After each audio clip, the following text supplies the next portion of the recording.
Namaskar to everybody. I'm so thrilled to be part of Inspire Edge 2020, and I'm constantly in awe of the wonderful work done by Teach for India. And Shaheen, love you so much for what you do and what you give to the world.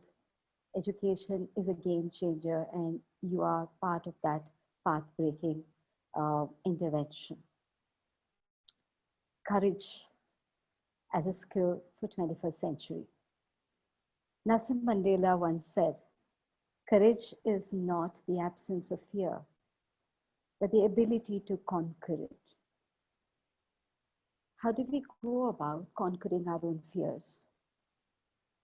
Fear for life, fear about failure, fear about disappointment, fear of the unknown, fear of rejection, fear of dishonor, fear of shame, fear of retribution, fear of uncertainty, fear of loss, fear for life and everything and more. How do we overcome that fear and build the skill called as courage?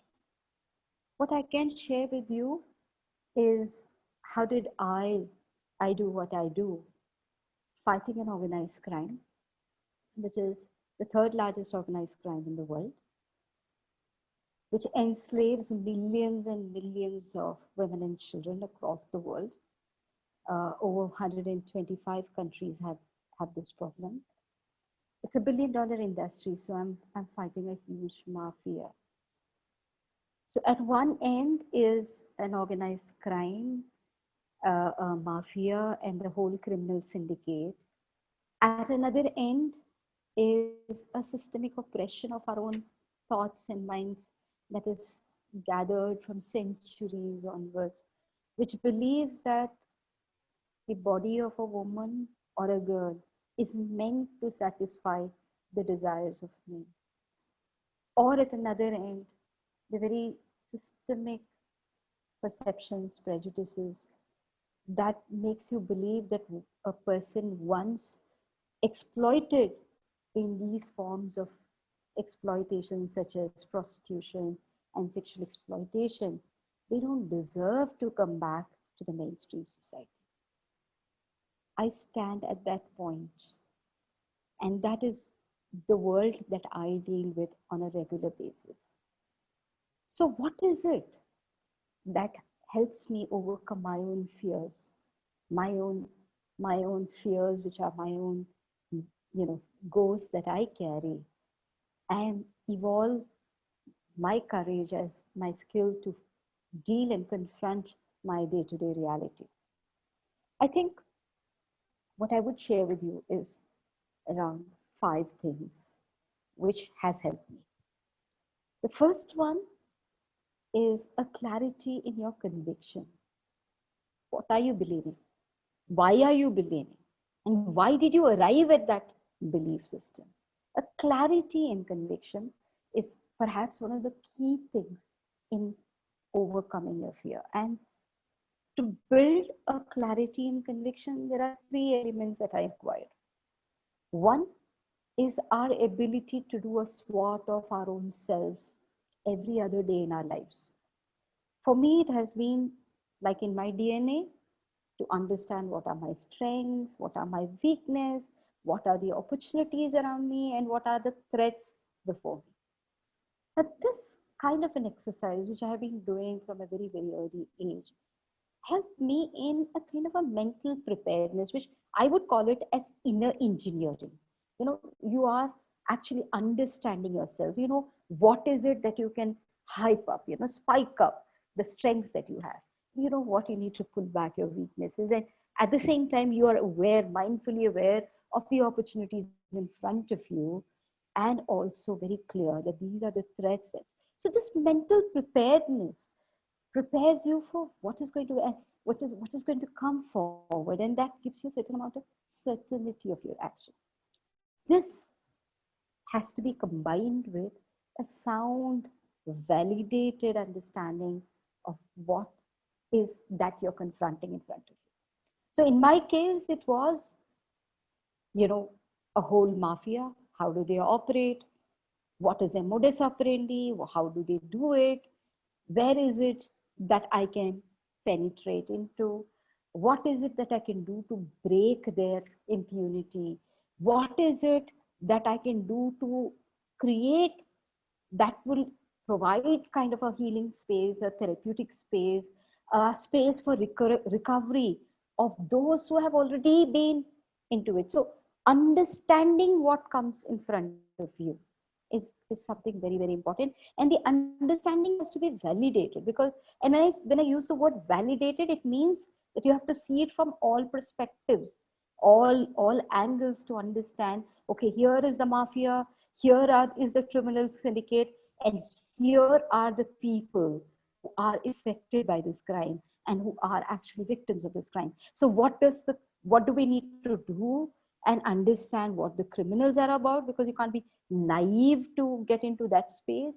Neither you can be naively dealing with human beings who have gone through, what a person has gone through. And I work on the issue of sex trafficking, and for one to understand what is it, how does a person behave, you know, if if you're raped, say, 40 times a day, for weeks together, months together, years together, you're constantly intimidated, you're constantly threatened, you're constantly subjected to so much of inhuman indoctrination that makes you believe that you have to just remain there and you can't come out. The world outside also tells you the same kind of stories. How, if you don't understand this, you will never understand what are you supposed to do with them. And therefore, that validated understanding gives you a clearer understanding on how you will move forward. But most importantly, to get a clarity in your conviction, you need to align your position. Now, aligning your position actually is, is the key to evolution of a conviction, because it's where you stand, from which lens are you looking at at this problem. And the problem that I fight, the problem is, and the bigger problem is not just the mafia and the social perception and a whole world of prejudices and stereotypes that people carry. A, a larger problem is also that there is a class of people in this world who believe that adults don't get trafficked. They can never get trafficked, you know, because adults have their own agency, they can decide for themselves, and therefore, according to this group of people, no woman can actually get trafficked or lured or deceived or, pushed or coerced into the space of commercial sexual exploitation or prostitution. And they believe that all the women in these spaces are exercising their self-determination to sell their body, and therefore somebody like me is a human rights violator. I'm actually coming in between what they believe. This group of people will, in recent times, not so much when I started my work, but over the years, as my work started showing the impact, we started with one girl. Today we have rescued 23,500 girls out of sexual slavery and provided them, holistic rehabilitation services. That means that much or that many number of people have been directly damaged by us also. So when the work started showing the impact, then this group of people also surfaced in a big way, who would go to any extent to destroy you, discredit you, defame you. And that is where your positioning, where do you stand? I'm a hardcore abolitionist. I believe that prostitution is the oldest form of oppression and not the oldest form of, profession. So, that positioning is what brings you better clarity in your conviction. Combined with better clarity in your conviction is the second thing, which is very, very important, is understanding your own vulnerability, your own, uncertainty. Not just understanding it, but acknowledging it. Now, this is very, very key, because you need to know what will really destroy you. What is your own that weak spot, and knowing it and becoming very mindful of it from inside. And that is a skill, will allow you to place these emotions, when it starts coming and hitting, when fear overcomes you. The third thing that you need to do, and what I have done in my life, is strategically planning the action without getting attached or obsessed with the results. We speak about karmanye vadikaraste ma phaleshu kadachana. It is such a beautiful thing in Bhagavad Gita. Believe me, it is one of the most practical and sensible strategies. If you can plan and act without getting caught with the result, oh, I'm going to fail, oh, I'm going to be rejected, oh, what if this does not work out? Forget that end point. Concentrate on the act itself. Don't get attached to the results of it. That gives you an enough freedom that I will try to do this. I don't know what will come out of it, but at least I will do what I have to do. The fourth thing that has helped me in my endeavor to capture my fears is internalizing one reality. Thinking right, having the right intentions, and believing that this is the right thing to do is not enough. Whatever you have to do, you have to do it rightly. So the means to an end is not just important, maybe more important than the end itself.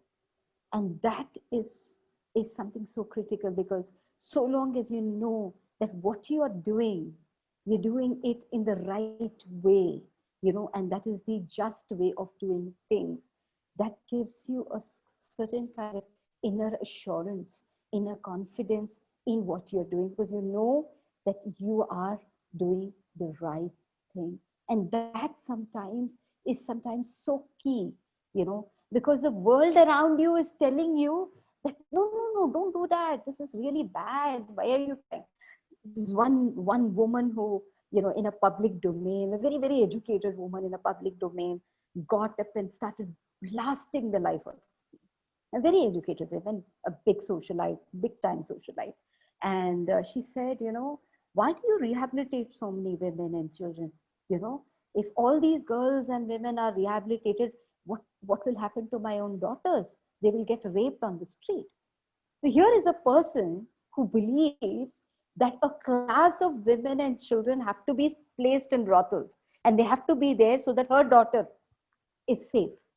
This is the kind of mindsets I deal with. And these mindsets would constantly tell, you're not doing it right. This is not the way to do it. No, you leave this off. So long as you're doing what you're doing and internalizing the fact that you're doing it rightly, and the word just and right in the way you act is so key to build your courage. And finally, what has helped me the most, I fight against a mafia.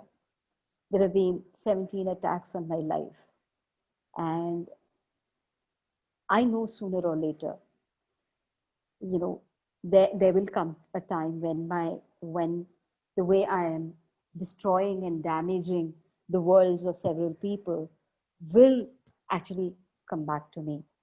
One of the greatest things that has helped me in doing what I'm doing is my understanding that I am not immortal. But what I do, the legacy I leave is definitely going to be immortal.